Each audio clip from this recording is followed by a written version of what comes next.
Pod Save America is brought to you by Motif.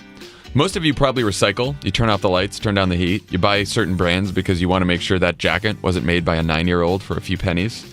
You're doing all the right things when it comes to spending, but what are you doing about your investing? Love it. Again, it's all in my mattress. It's all in your... It's all in my Helix mattress. There you go. Ooh, double. There is a good chance that right now the mutual funds in your portfolio could be contributing to global warming or child labor or even supporting war crimes. It's actually almost like a certainty. And you don't want to be a war criminal, do you? Motif is an investing service for people who care about where their money's going. They just launched Motif Impact. It's the first automated portfolio that aligns your investment goals with your personal values, all without compromising financial returns. And they do it for the price of a monthly music subscription. If you don't want your money buried in some indecipherable fund chosen by people who don't know you or your values, go to Motif. To learn more, go to motif.com/crooked today. It takes only 2 minutes to set up a portfolio, and your first month is totally free. This is a no-brainer. Very easy to do. You're going to put your money somewhere. Why not go to Motif? Make sure it doesn't go to any shady places. You're not Paul Manafort. Use Motif.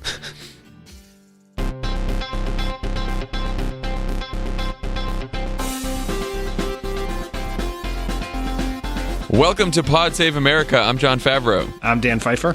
On the pod today, we have Barack Obama's former deputy chief of staff and the author of the new book, Who Thought This Was a Good Idea? Best friend of the pod, Alyssa Mastromonaco. Three-time guest. Yes. She's maybe Pluff. Other than Pluff, Alyssa's the only three-time guest. Wow. Is she like the Steve Martin of Pod Save America? That was an SNL. That is such a dated reference. SNL reference. Well, he's the most hosted SNL host, I guess. Also, Ana Marie Cox is going to stop by to talk about her guest this week on With Friends Like These and her thoughts on the ACA repeal. Before we get into that, subscribe to Pod Save the World. Tommy has Mark Lippert on this week. It's a great interview. Lippert's also a friend of the pod who became ambassador to South Korea. Talks about the time he was stabbed in South Korea as ambassador. Remember that? Yeah, that was terrible. I know. It's a good episode. And then, of course, subscribe to Love It or Leave It. The show is tomorrow night. John Lovett's here staring at me for some... Oh, there we go. Oh, great. We tried to do this before he showed up, but here he is. I don't even have headphones, Dan. I'm really not supposed to be here. Okay, we're anyway, done. Subscribe. I'm going to leave the music. I'm going to take myself out. Why are we playing music? That's the theme song to Love It or Leave It, Dan.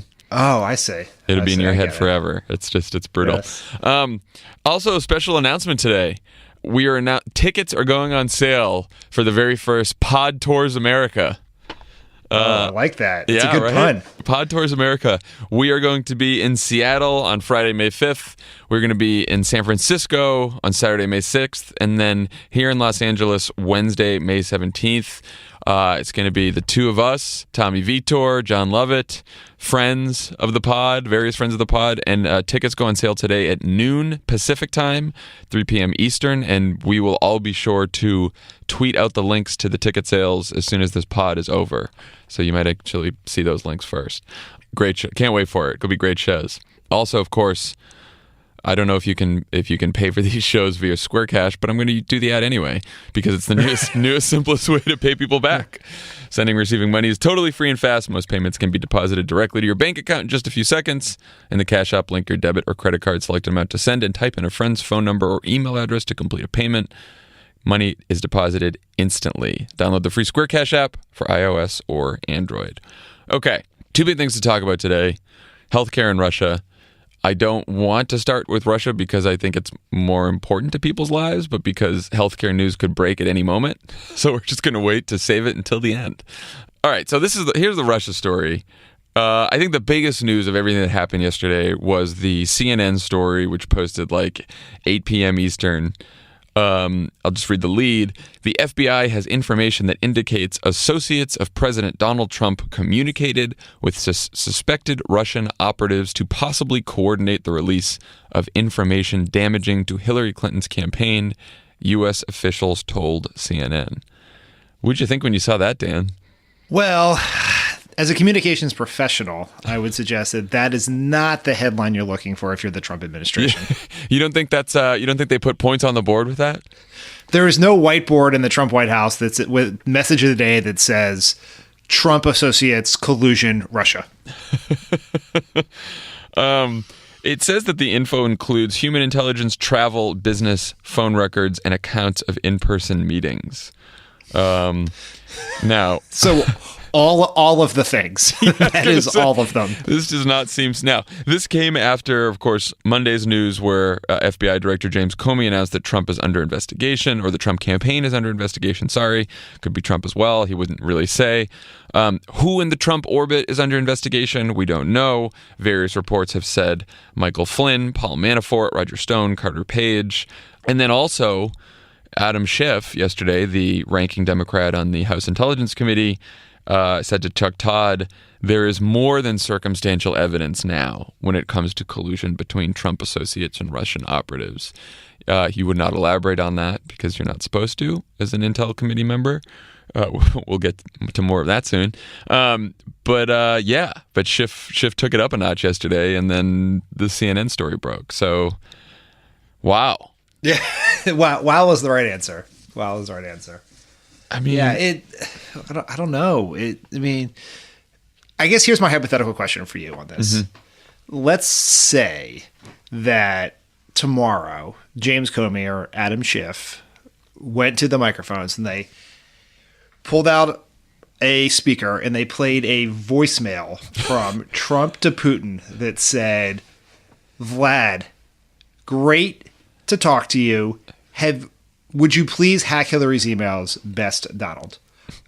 Is there any scenario in which Republicans do anything with that other than fake news, attack the person? Fake news. It's either fake news or they attack the person who gave it to Adam Schiff to get after the leakers. Like, I can't. Like, I want to be, from a political perspective, be helpful, but I don't believe there's anything short of helping poor people or raising taxes on the rich that would cause Paul Ryan to ever move articles of impeachment against Trump. What if there's a Billy Bush tape from Access Hollywood where Trump tells Billy Bush that he is that he's asked Putin to hack into Hillary's emails? Do you think that'll do it? Do you think that'll maybe Jason Chaffetz will respond by saying that he can't look his child in the eye again, and then quickly decide that he's going to continue supporting Donald Trump's presidency? No, I think it's a good point. Like, I don't know at this point what would cause them to turn on him. I don't know what kind of evidence would. I mean, at some point you would think that... I don't know. I mean, first of all, we got to figure out what the charges would be here, right? Like, I do think it is not, hyperbolic to say that if Trump associates were colluding with a foreign adversary who had committed a cyber attack against the United States, there could be charges of treason, right? Like, I don't...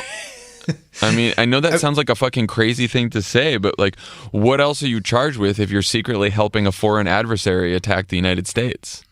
Yeah, I'm not an attorney either, so neither of us went to grad school. Thanks, Barack Obama.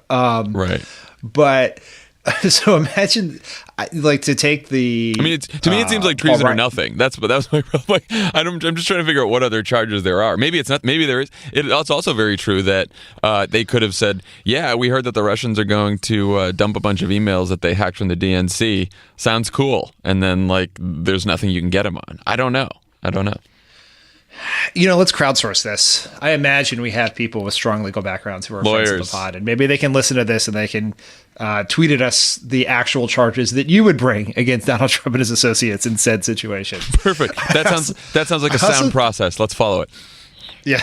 Yes. I also think that even if Trump was arrested and convicted of whatever the charges are that our friends will tweet at us, I still think Paul Ryan would not impeach him and he would just let him run the country from jail like he was El Chapo. Well, I mean, but that's sort of the crux of this whole thing right now, right? Is that Paul Ryan is racing to give as many tax cuts to as many rich people as possible and take away health care from as many people as possible before this investigation really gets hairy, Like, he's out there, he's like, I got to get this agenda passed because God knows what's happening with the FBI. I mean, it's pretty... look, there's also a possibility. There's a whole range of possibilities here. That CNN story was couched in such a way that, it's hard to tell. It's not definitive, right?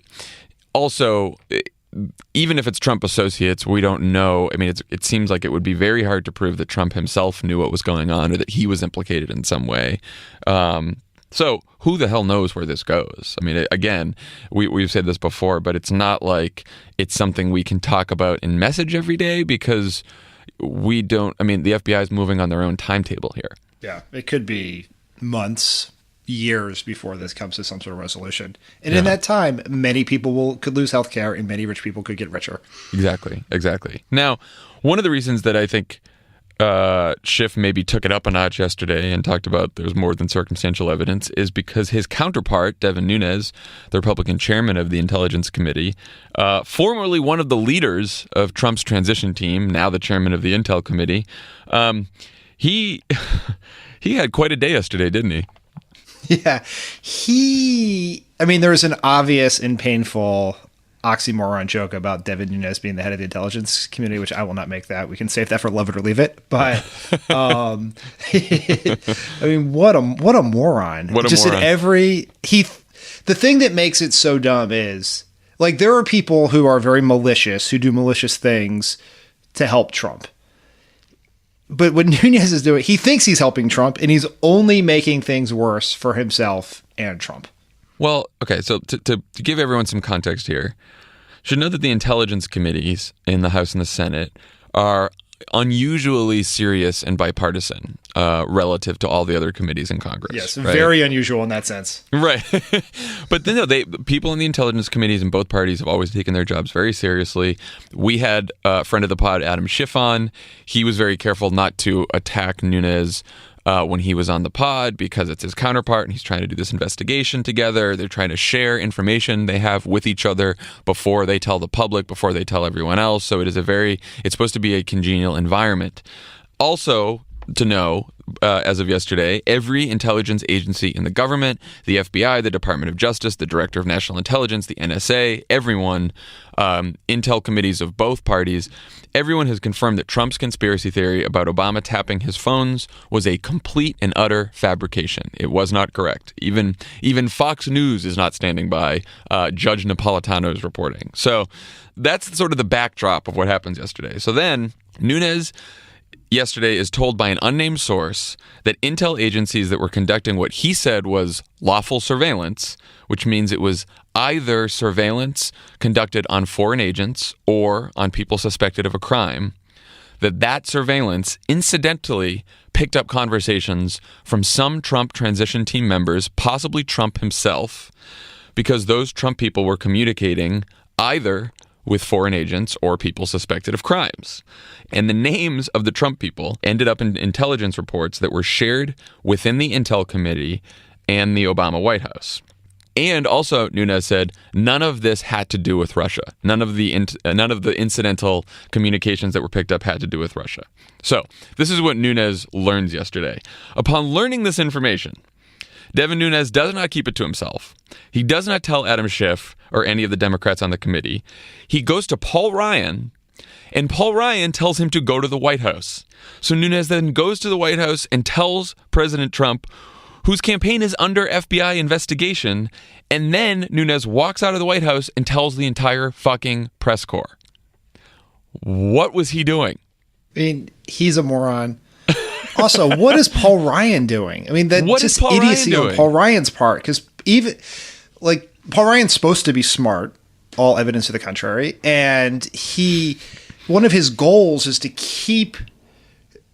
prevent there being a special committee, a bipartisan special committee, which would not protect Trump. He wants to protect Trump because he wants to protect tax cuts and less health care and all the other things that he holds dear to his heart.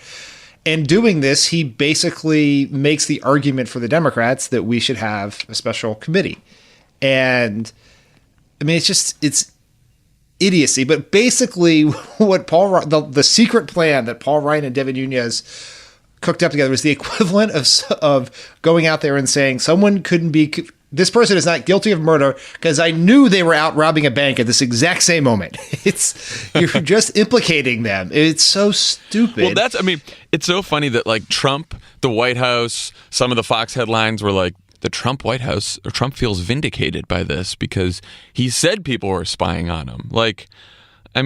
Tim Miller had a great tweet about this. He tweeted, "See, the FBI was investigating whether we colluded with a hostile foreign power. Boom, roasted."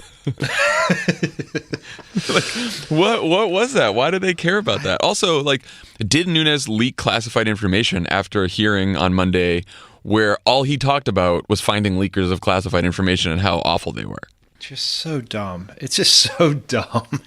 I don't. And then, of course, like, it did the trick because Trump and all of his idiot defenders were running around like, I feel vindicated. By the way, everyone, if you can stand it, please go read, and Dan, you sent this to me this morning, please read Trump's interview with Michael Scherer of Time magazine. So Time has a cover on Is the Truth Dead? And for that cover story, they interview, of course, Donald Trump. And it is such a dissembling, moronic tirade of word salad from Donald Trump in which he manages to lie in the article about lies, I don't know, dozens and dozens of times. The interview apparently took place right after Nunes went out to the driveway of the White House and talked to the press corps. And so all Trump kept saying the whole time was, "Did you see the Nunes thing? No, I'm vindicated. Did you see the Nunes thing?" And it goes on and on and on. It was crazy. That interview was amazing. Just a couple of thoughts on it. One, Trump seems so like he'd given up on life. Like at the end, after Michael Scherer, who does a very good job of interviewing Trump, because he basically just gives him as much rope to hang himself as possible. At the end, Trump's like, "Yeah, I had all these problems. I inherited a mess, and I can't be doing too bad. I'm president and you're not." I'm president and you're not. And then he ends with, "Say hello to everybody, okay?" Yeah, but then also, like, what was the thinking in the White House on why Trump should do this interview? It's Time calls up. It's like, "Hey, we're doing an article on the death of truth, and we'd like to interview one of the world's most famous liars. You game?" And I'm sure he's like, "Well, I'm neck and neck with Richard Nixon for most Time covers ever, so maybe this is a shot at that." Like, what are we doing? I was trying to figure that out too, and it seems as though if you really listen to that, or you really read that interview between the lines and you try to go through all the deranged commentary from Trump, it's like the White House must have printed out a couple pages on all the times that Trump was proven correct, even though people said he was lying. And so, like, he's like, "Do you see right here? It says, I talked about Sweden, and the next day there was death and destruction in Sweden. People thought I wasn't going to win the election, and then I won the election." That's like the only one he can really legitimately come back to, right? He thinks because everyone was wrong about the election and he was right, then all of his other lies are therefore true. But yeah, no, so I wonder if they pitched it to the White House and said, like, this is Trump's opportunity to correct the record. And then they, gave him like a list of all the things that, all the lies that were supposedly proven correct. I don't know. I think it was pretty fucking crazy. Yeah, it is an insane read. If for some reason you were, as an American, you were still sleeping well at night, this interview will stop that. Yeah, I mean, I suggest everyone take that interview, print it out, and every time Trump gives some speech where everyone says he's fucking presidential or he's pivoted or he does something to turn the corner and save his presidency, like, just read that interview because that's who he is, like this is who we're dealing with here. So Nunes is clearly way in over his head here. It doesn't seem like the brightest bulb. And after he does this, John McCain calls again for a special prosecutor or an independent prosecutor, an independent investigation.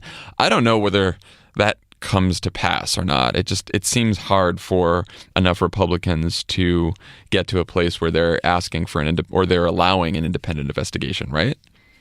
I mean, whatever is in the best interest of Trump is what they'll do. And so it's hard to imagine. Yeah. I could see the Senate moving towards something, but the idea that there would be a 50-50 bipartisan committee with subpoena power seems so unlikely.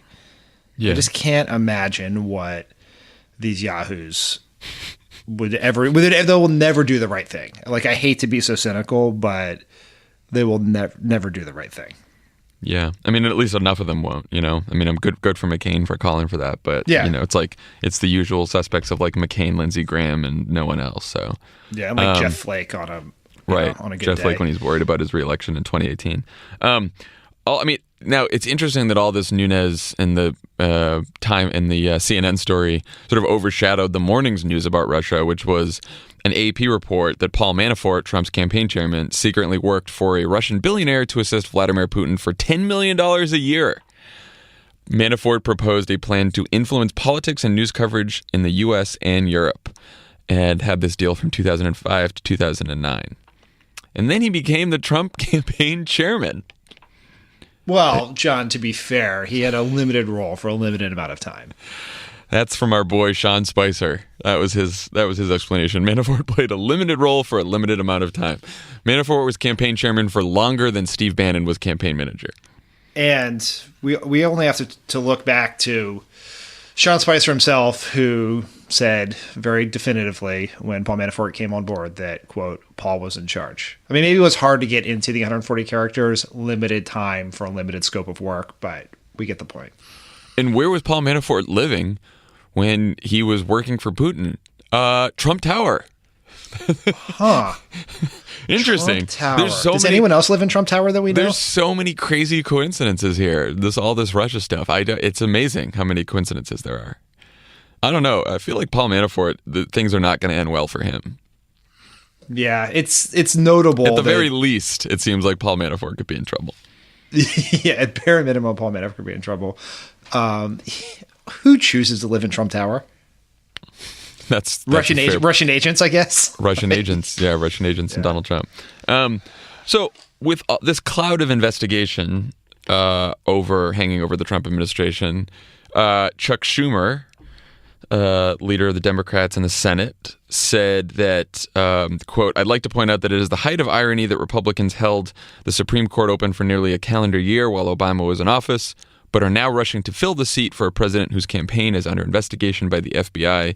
It's unseemly to be moving forward on confirmation of a Supreme Court justice with a lifetime appointment. So the Democratic strategy now is, we are not going to, or we're going to, Schumer announced this morning that they're going to filibuster Gorsuch.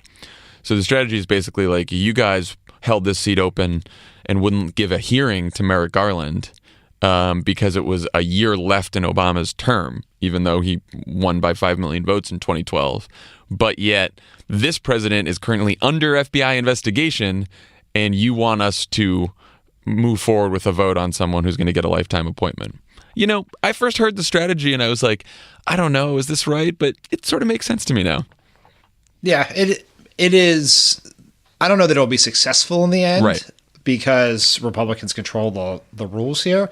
But it is a good argument. It is most certainly the argument Republicans would use if Hillary Clinton got elected was under an FBI investigation. 100%. If Hillary Clinton was under open FBI investigation while she was president, I mean, I don't think anyone would be going to work in Washington. I think Republicans would literally be staying home. Like, they would be protesting outside of Congress. They wouldn't show up at hearings. They wouldn't be holding votes. I mean, it's crazy. You know, there was this Politico story last night that you and I got very worked up over, suggesting that Senate Democrats were going to try to cut a deal with McConnell, saying we let Gorsuch through on a promise that they would not change the rules on the next one. We got very fired up about that. It seems pretty clear that that story was either A, wrong, or that was a trial balloon, because what Chuck Schumer did this morning makes it clear that this is going. The Republicans are going to either have to get a new nominee or change the rules. Those are the two options to get Gorsuch through. My suspicion is that they're going to change the rules, but I think it's the right thing to do for the Senate Democrats to fight like hell here. Like, the base would not take it. You're going to get the same result either way, and you might as well fight like hell and prove to the base that you share their anger and frustration and are worthy to have people show up to vote for you in 2 years. Yeah, no, I totally agree. First of all, that Politico story, you know, when you really read it closely, it says sources familiar with the matter it's attributed to. So it's not even like, you know, some Senate official said it, right? So either, like you said, either it was a trial balloon or it was just, you know, some kind of rumor there. But I totally agree that, look, we've already offered Neil Gorsuch more of an opportunity than Republicans offered Merrick Garland. We held hearings for him. You know, he's getting questioned. He's able to make a case. And I have not paid too much attention to the Gorsuch hearings because so much other shit's been going on.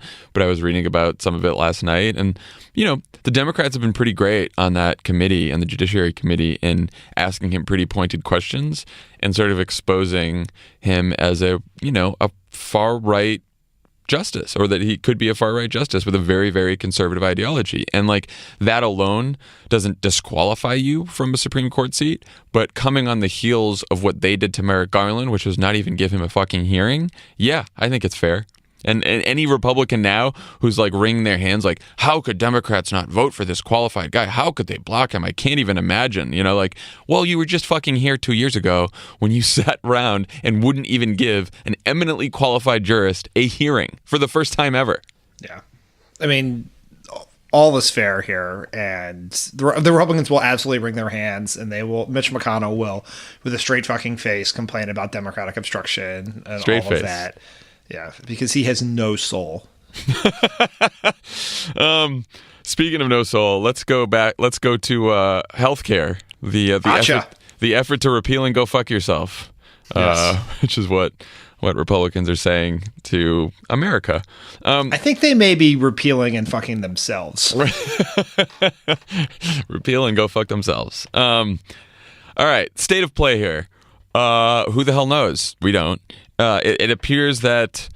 So I think NBC's count as of late last night was 27 Republicans publicly opposed to the bill or strongly leaning against. But it appears that Donald Trump and the White House are trying to make a deal with Mark Meadows, who's the head of the House Freedom Caucus, extremely conservative group of House members.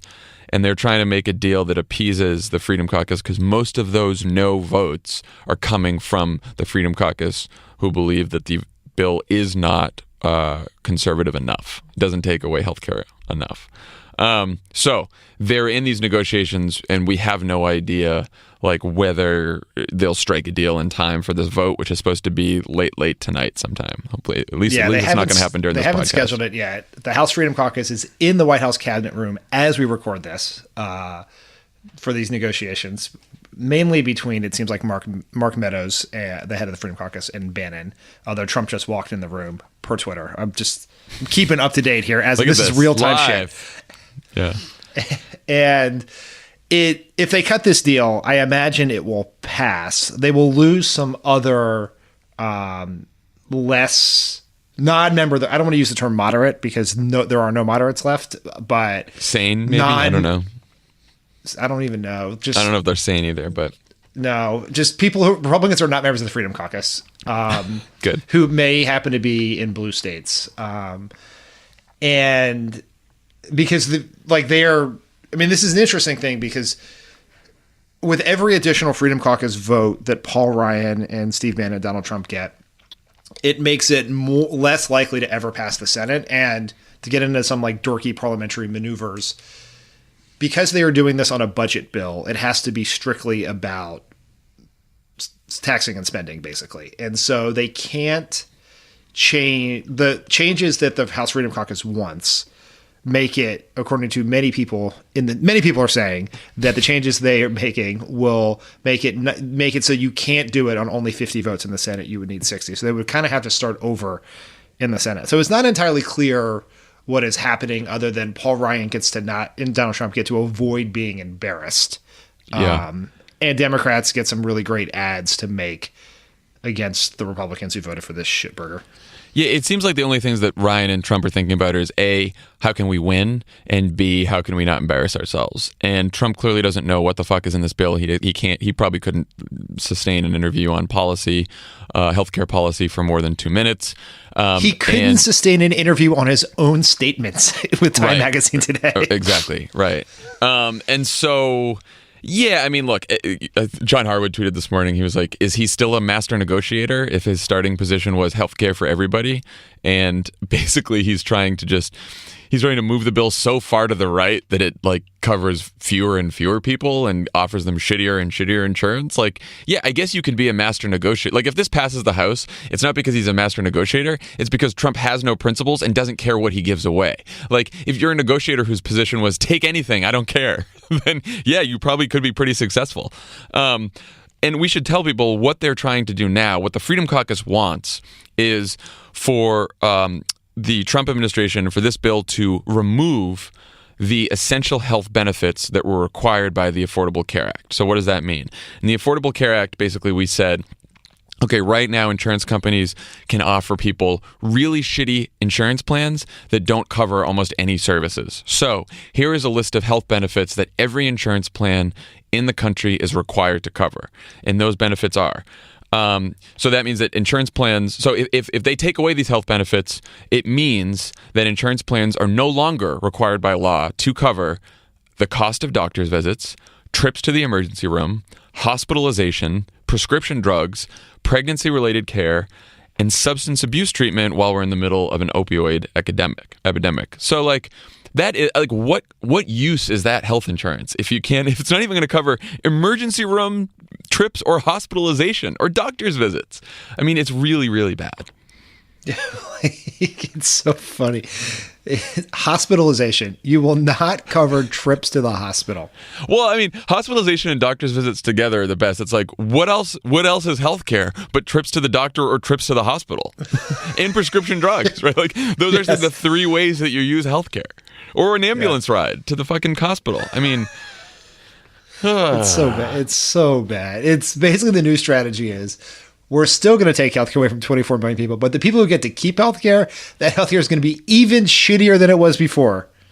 Yeah, I mean, and they also, it would also cause a death spiral in the markets, right? Because insurance companies would offer these really cheap plans that don't really cover anything, and then sick people would be attracted. I mean, it's just it's not a recipe for success. Don't think it's been well thought out. So I don't know if they're going to do that or not. And as you just mentioned, because of these parliamentary procedures and these arcane rules, it's not even clear that they can take away these regulations with a bill that goes through the budget reconciliation process. The Senate parliamentarian has said, but in the past, you can't do that. Who knows if it's true now? So the question is, we don't know whether this passes the House or not as of this point. We're not in the prediction game anymore. But what happens if it fails the House? What's the next step after that? I don't know. Just Trump and Paul Ryan have to walk the streets of D.C. yelling shame. I don't know. I think if it doesn't pass, I think two options. They move on to tax reform, which is what Paul Ryan and Donald Trump, I think, want to do anyway. Right. Or they go back and try to pass the straight repeal bill that has passed the House 37 gazillion times in the last 6 years. Right. So that'll be those two things. But this is clearly their best shot to do this. And if this fails, it's a little bit back to the drawing board, and some of the wind may be out of their sails, and some of the enthusiasm of the major players here may go away.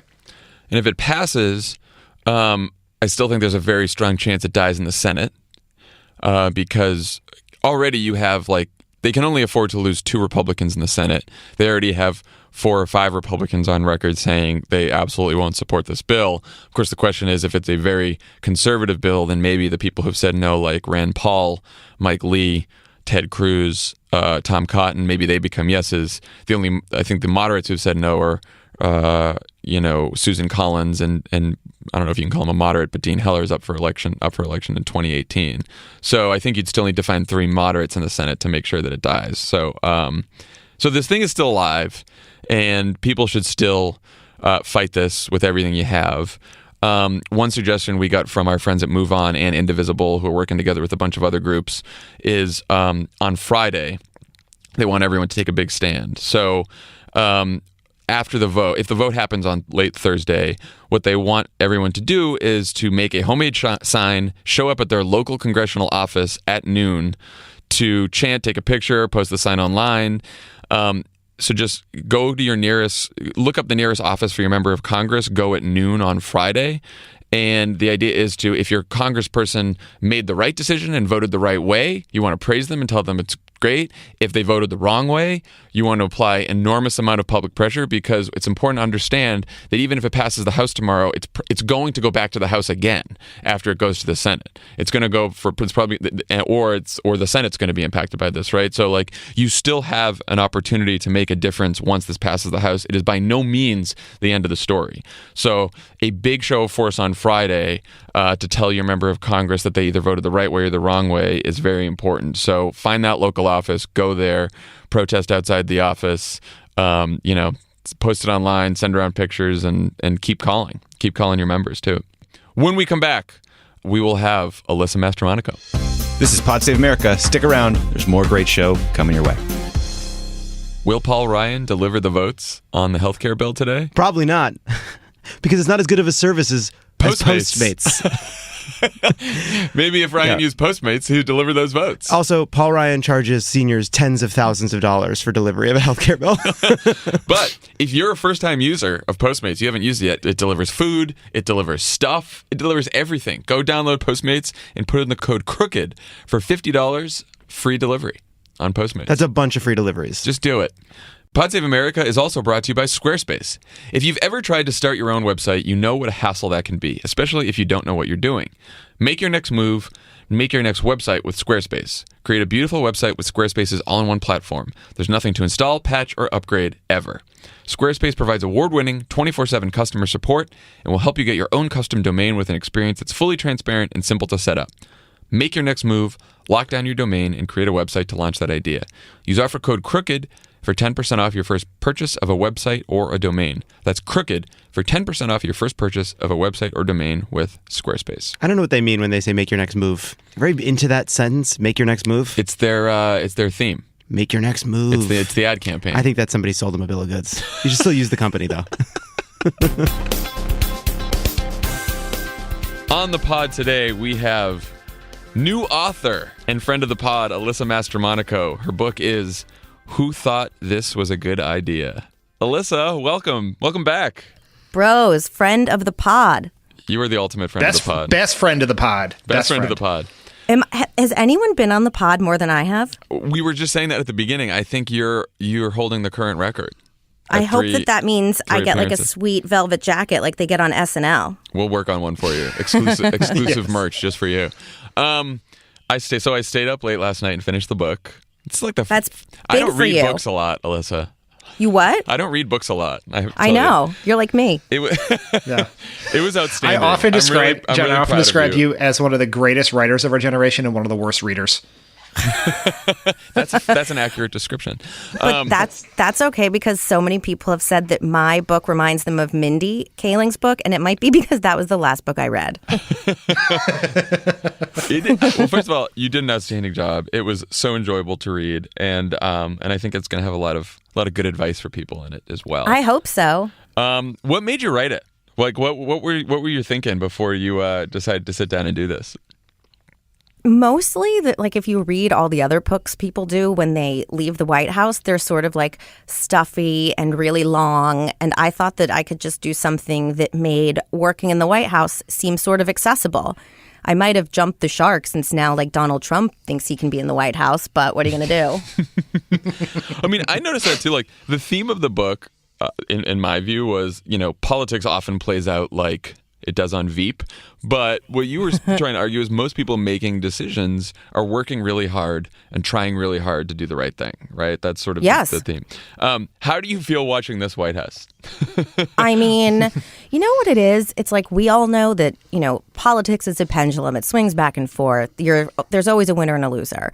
But this, like, offends me to my core as, like, a public servant. When you read the articles about how, like, the State Department's home alone, people are just drinking coffee because there's no leadership, and you look at, like, people talk about the picture of Kellyanne Conway with her feet underneath her, right, in the Oval Office. Mm-hmm. It didn't offend me. People weren't attacking her because she was a woman. They were attacking her because she was in a room of HBCU presidents playing, like, Brick Breaker. And now it's like all the news about Ivanka, who, like, look, I remember the first time on the pod, I said Donald Trump should pick her to be vice president. But like now her accessories line is failing, so she's taking up a hobby of working in the West Wing. Which is not really a hobby. No, That's not it's a hobby. Offensive. Alyssa, how was the experience of writing this book for you? It was very, very hard until I accepted that I needed help. And I think it's like, especially for the three of us, it's like we've watched so many people come and go and things that we were like integral to doing. And then like they go and write a book, or anyone before us in past administrations. And suddenly like certain accomplishments are written as one person's achievement instead of like that of a group. And so my problem actually in the beginning is that I kept trying to identify every one of the 75 people we worked with every day. And the publisher was like, Alyssa, you cannot do that. But you came close.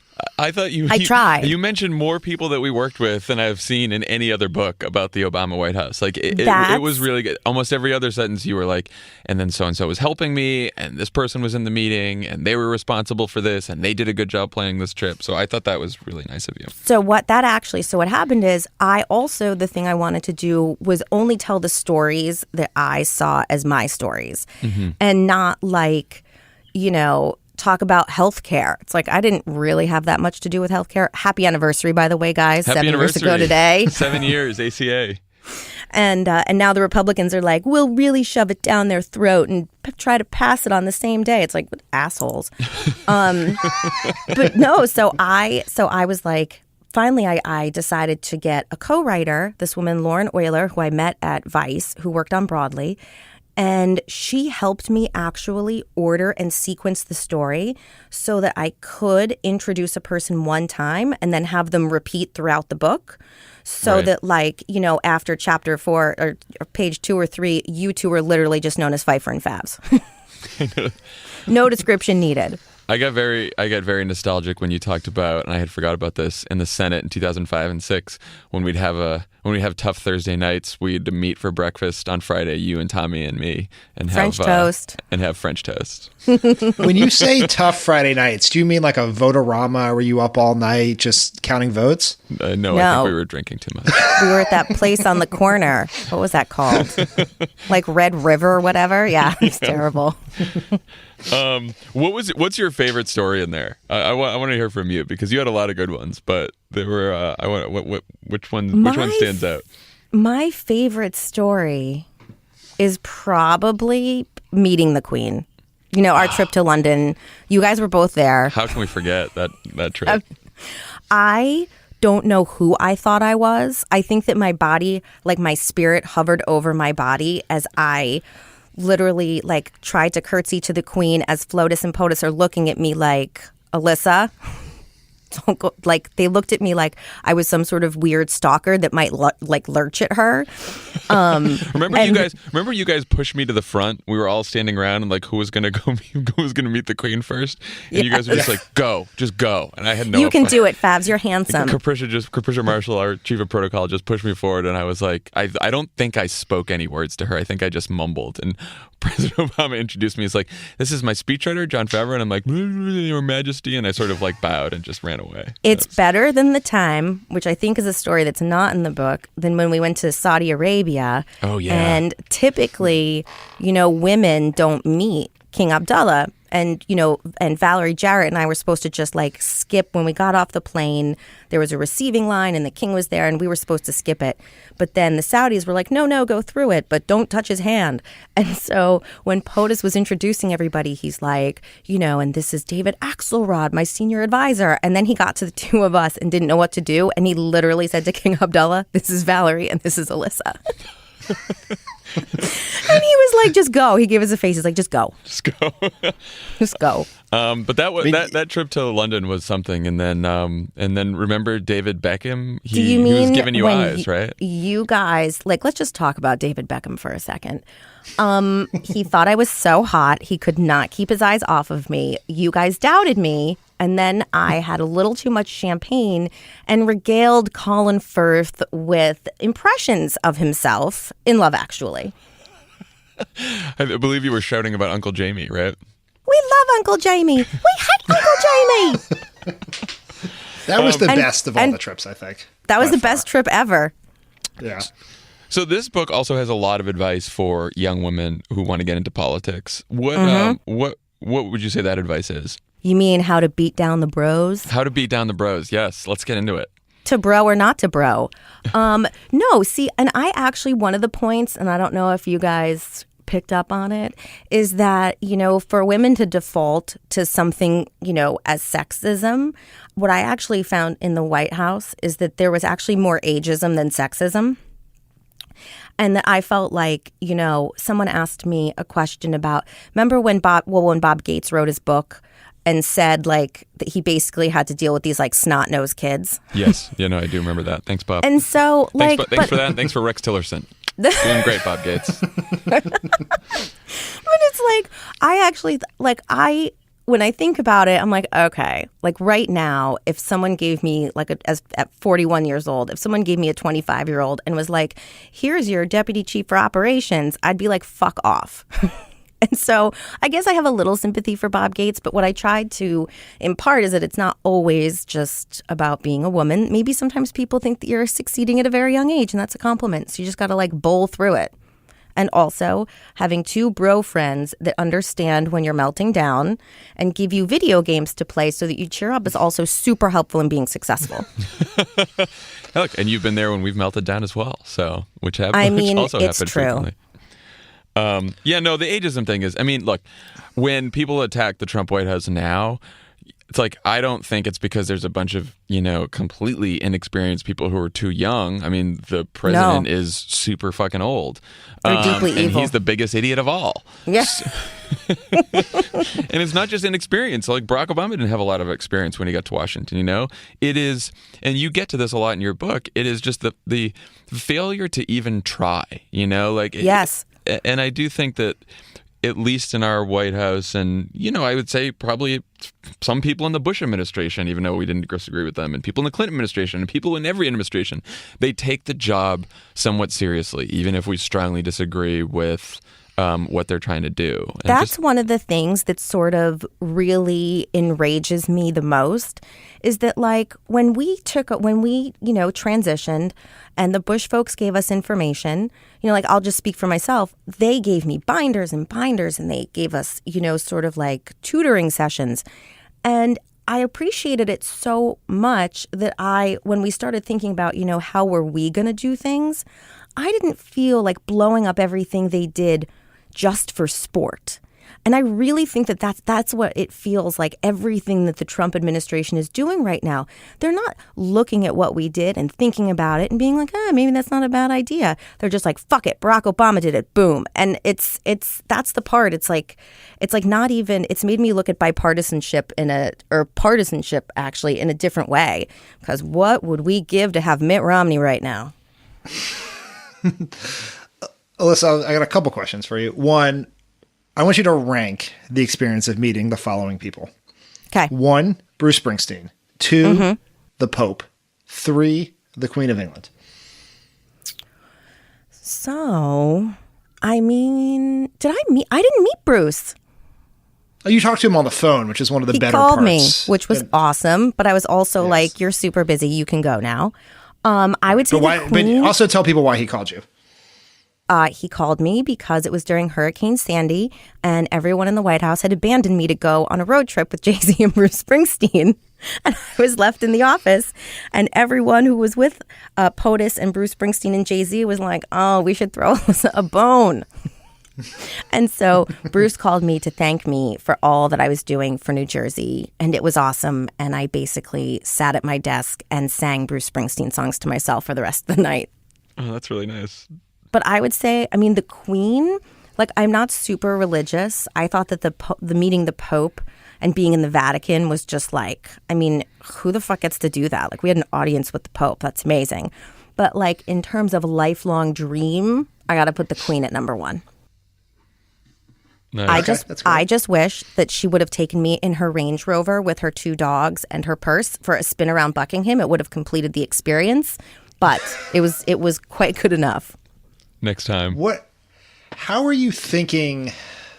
Talk to us a little bit about how you think about like your role and in the in the resistance, and like what advice you would have for people who are looking for things to do now, who are concerned about what's happening in Washington. Sure. It's like when people ask me sort of like, what's the thing that surprised me the most? It was like, I don't know, protesting the White House a day before the inauguration. Like, I never thought I'd be doing that. But I think that for most people, this is about getting engaged. Like, sometimes people are like, oh, for me to help, I need to go work in Congress, or I need to find someone to back for president. And it's like, I think the thing that Democrats have missed for the past couple of years is how starting local is really, like bottom-up movement. So I have told people, volunteer at City Hall, go and do something. It doesn't have to be every day after school or every day after work. Do something, so that you learn as much as you can and participate. And the other thing that I have told people is that I think that social media, which I'm super fond of now, has sort of like destroyed our view of the world. And I can spend an hour reading 7 versions of the same story. And so I tell people to get a newspaper subscription and read it cover to cover. And that's what I've been doing. I try anyway. So that I'm smart about something other than the one thing that Rep. Nunez might have said. Which we spent half this no one's episode smart talking about what Rep. Nunez says, especially not Rep. Nunez. I mean, he looks scared. He does look scared. Before we let you go, what is one thing operationally that you would fix about the Trump White House? What bugs you the most that you would, if you were a deputy chief of staff right now, you would just get in there and change? Well, the one thing that's great is that they actually hired Joe Hagan, who was deputy chief for operations in the Bush administration. He's a super smart guy. But mostly it's literally how they are using the building. It's like, this is sort of embarrassing. But a couple weeks ago, I said, it's like president. I couldn't remember what president it was. And I said, it's like the president said when he said the White House is the greatest home court advantage. And then I realized it was President Shepard from The American President. And like I think that, I feel so deeply about what every room in the White House means and how you use it. And I just feel like, not only that, but like, not even paying attention to the State Department and protocol officers. They did that meeting, and you guys know how I feel about Angela Merkel. They did the meeting with Angela, and they just like ditched the German translator. So she was sitting there speaking German, no one knew what the fuck she was saying.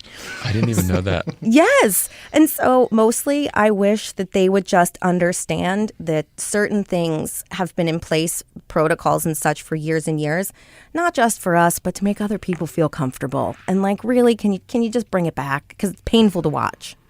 Bring back the sanity. Alyssa, congratulations on the book. Everyone go buy Who Thought This Was a Good Idea by Alyssa Mastromonaco. Yeah. On sale now.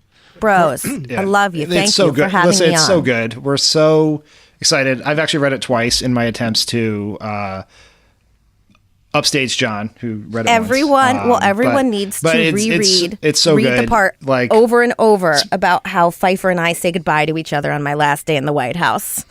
Oh, yeah, that was a tough day. When you left me there, I found myself to die. It was great. Basically, anytime I leave John or Pfeiffer, I sob. So, cheers. Yeah, and it is worth noting, and this is a story for another time, but when I say we would not have survived the White House, I literally would not have survived the White House, since you basically saved my life once. Oh yeah, that's right. That's real. I mean, yeah. I did. We should write a story about that. Yeah, maybe put it in a forthcoming book one day. On your 4th appearance on Pod Save America, we'll get to that. Hey, Alyssa, all right, guys. It's John Lovett, and I just want to say that this sappy nonsense is just killing me. Oh, is this the star of Love It or Leave It? Lovett just couldn't fucking stand outside the studio for 5 minutes. Couldn't. Hey, guess what? It's not about you, Lovett.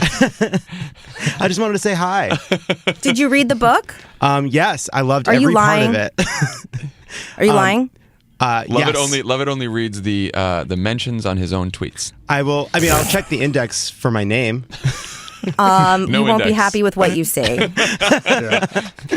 I would just say that 2 people on this podcast got acknowledgments and 1 didn't. They did. Well, if I had acknowledged Lovett, it would have been about how he dressed as a park ranger when we went to the Grand Canyon. That's right. That's true. I feel bad about that. All right, Alyssa. Bye, guys. We'll talk to you soon. Good luck on the book tour. Bye. Bye. Don't go anywhere. This is Pod Save America, and there's more on the way. Pod Save America is brought to you by Zeal. Want to know the only thing better than getting a massage? Actually, you know what? I don't, frankly. Love it? I think you do. Getting a massage in the comfort of your own home. Introducing Zeal, where you can book a 5-star top-quality massage at a time that works for you in the most convenient place of all, your home. Whether your back hurts from running after the kids, your muscles are sore from working out, or you're stressed after a long day Of podcasting. And posting on Twitter. Zeal brings you same-day in-home massages with the best licensed and vetted massage therapists right to your home. Do you think they could loosen up my posting shoulders? You know, like sometimes I get Twitter elbow. You know, you're holding the phone, you're scrolling too much, you're checking your menchies. Then I've got a menchie's back. I got a menchie's knee. Go to Zeal.com or Zeal's iPhone or Android app. That's Zeal spelled ZEEL.com and select from top local licensed pre-screened massage therapists. Choose your favorite technique, gender preference, time, and location for your massage. To help you get started, our listeners can get $25 off their first massage by using the promo code CROOKED at checkout. That's Zeal spelled ZEEL.com, and then make sure to click add promo code at checkout to use the code CROOKED. Right now, go to Zeal.com or Zeal's iPhone and Android app. Get a special offer when you try Zeal today. Enter promo code CROOKED at checkout to get $25 off your very first in-home on-demand massage. If you're shopping online, when in doubt, just try the Crooked code, right? The empire is growing and vast, and you'll never know which company is on board. Always be typing Crooked wherever. Always be typing Crooked. And you'll get some. At some point, you'll save money. Hopefully, it's for a nice in-home massage. Zeal. Pod Save America is also brought to you by ZipRecruiter. Are you hiring? We are hiring, John. Do you know where to post your job to find the best candidates? I do not. Okay. Well, posting your job in one place isn't enough to find quality candidates. If you want to find the perfect hire, you need to post your job on all the top job sites, and now you can. With ZipRecruiter.com, you can post your job to 200-plus job sites, including social media networks like Facebook and Twitter. I tell you, John, I wish I could post resumes for some new members of Congress, you know? Oh, maybe post resumes for new president, huh? Oh, let's do it. Bad jokes. Find candidates in any city or industry nationwide. Just post once and watch your qualified candidates roll in to ZipRecruiter's easy-to-use interface. No juggling emails or calls to your office. Quickly screen candidates, rate them, and hire the right person fast. This is what we need. It's been under our nose the whole time. ZipRecruiter. Sometimes you have to go halfway around the world to come full circle to ZipRecruiter. Tagline from Lost in Translation. Find out why ZipRecruiter has been used by Fortune 100 companies like Crooked Media and thousands of small and medium-sized businesses that aren't Crooked Media. And right now, our listeners can post jobs on ZipRecruiter for free by going to ZipRecruiter.com/crooked. That's ZipRecruiter.com/crooked. One more time. What is it? ZipRecruiter.com/crooked. Go for it. With us today, we also have our Crooked Media friend, the host of the podcast With Friends Like These, Ana Marie Cox. How are you?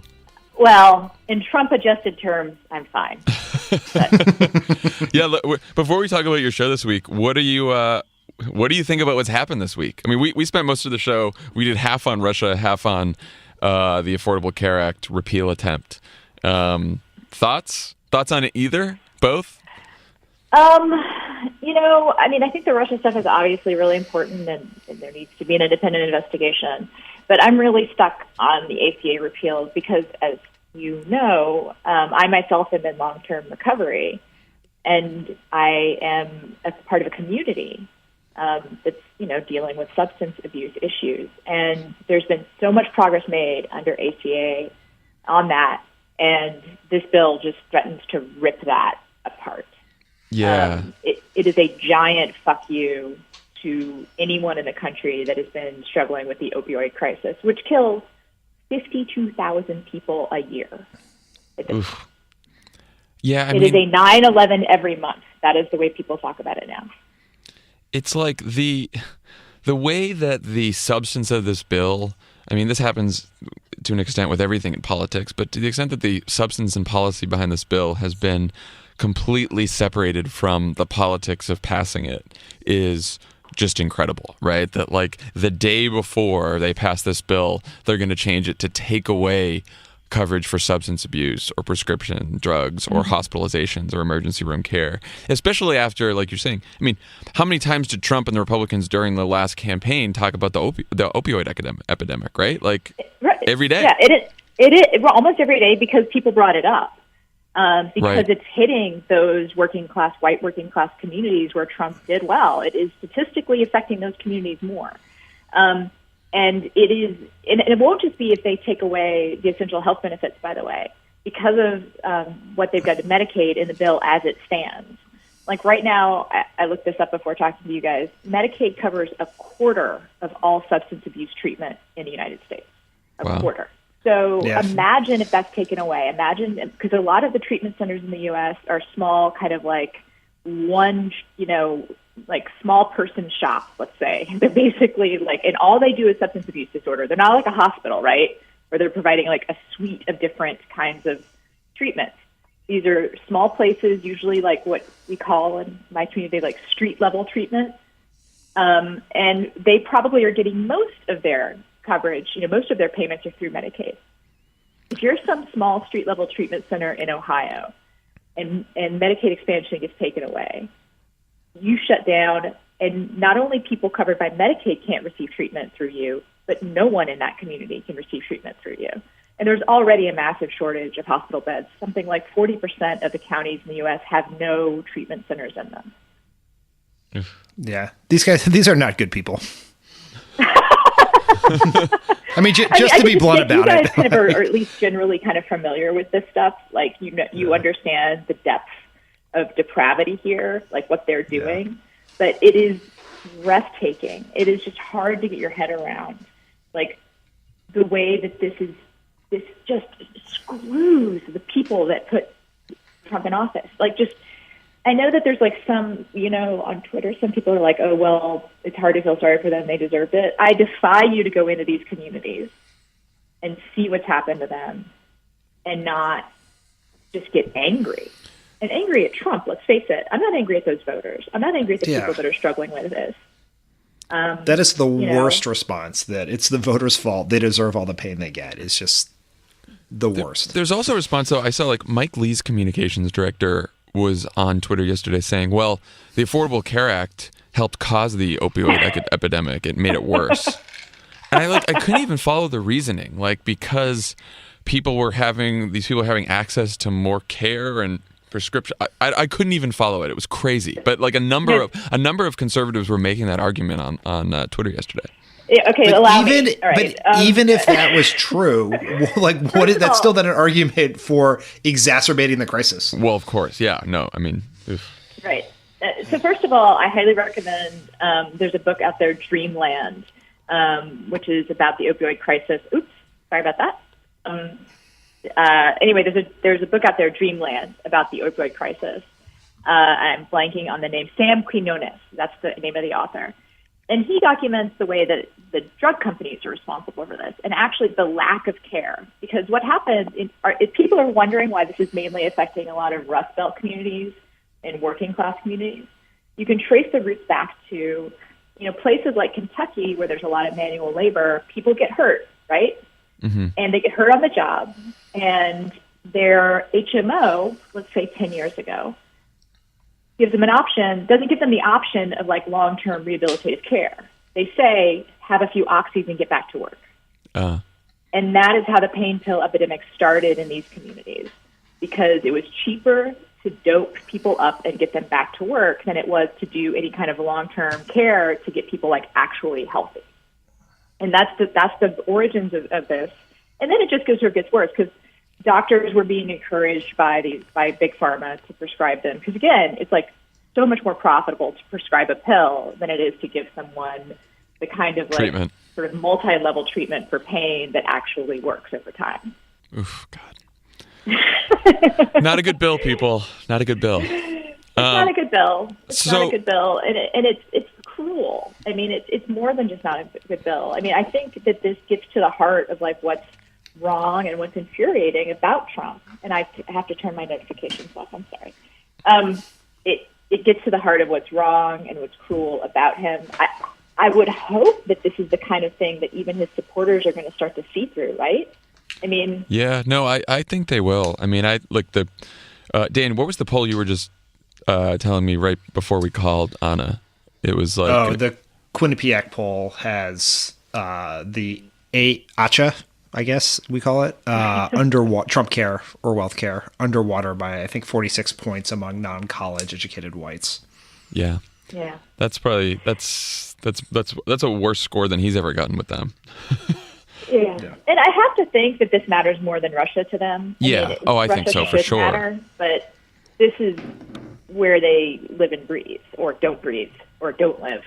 No, this is what affects people talk directly. about repeal and go fuck yourself. This is like... Yeah, no, we were saying that today. Yeah. This is it. So who do you have on the show tomorrow? Well, I'm excited. Yes, moving right along. Although, of course, always somewhat related to the news of the day. Right, yeah. We're going to be talking to Adam Savage, the Mythbuster. Excellent. Yep. He's somewhat political. He's also a science advocate, which, of course, makes him a radical and member of the resistance in this day and age. Science is part of the resistance now. It is. Well, if Trump's against it, right. Part of the resistance. Yeah. And science, journalism, all that kind of stuff. I mean, when I was interviewing Jake Tapper the other day, he was like, I'm not a member of the resistance. And I was like, too late, Sorry, Jake. But we're going to be talking to him about science, of course, but also about conspiracy theories, because, he has experience in trying to bust myths and with trying to use science and facts to reveal things that people think to be true as untrue. And I think we're just going to we're actually, I think, going to be helping out a listener who has some family members who are kind of caught up in InfoWars conspiracies. And she, wrote to me asking if I had any ideas about how to deal with them. And so I decided, let's see if we can use a case study. If we can actually get some facts about using facts, meta facts, sort of. Is this person Ivanka Trump? Hey, so I have this family member. He's out there. He's saying some crazy things. That's good. So that's great. If you want to know how to respond to your uncle's email forward or your aunt's crazy Facebook post, tomorrow's the show for you. Yeah, it is. And then we're also going to talk about sort of more broadly about whether or not there is a political bias to conspiracy theories.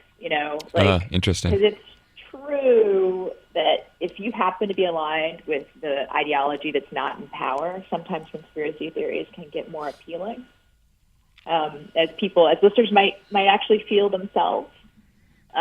Sometimes when we hear these things about Trump and Russia, it's tempting to kind of go to that darkest place and look for the most shadowy connections because that's what helps us make sense of it. But that's not always the right thing to do. No, I keep saying that here. Like, I do not want to, because there's so many conspiracy theories out there on the right. I've been trying to avoid delving in on the Russia stuff, but then news keeps coming out that sort of starts pointing towards the deepest suspicions that you have. So who knows? Who knows where it leads? But yeah, it's a good caution for everyone. That's it. So subscribe, listen, subscribe, friends like yes, subscribe to With Friends Like These. Listen tomorrow when Ana interviews Adam Savage and help someone out with their family conspiracy theories on the pod. That should be fascinating. I can't wait to hear it. Mm-hmm. All right, we'll talk to you soon. Thanks for stopping by. Thank you, guys. All right, bye, Ana. And thank you again to Alyssa Mastromonaco for joining us today. Thank you to Ana for joining us. Subscribe to With Friends Like These. Subscribe to Love It or Leave It. You better subscribe to Love It or Leave It, people. And go buy tickets to Pod Tours America. They'll be on sale now. And mostly subscribe to Love It or Leave It. But also the tickets and also all the other shows, but also Love It or Leave It. Bye, guys. Bye, guys.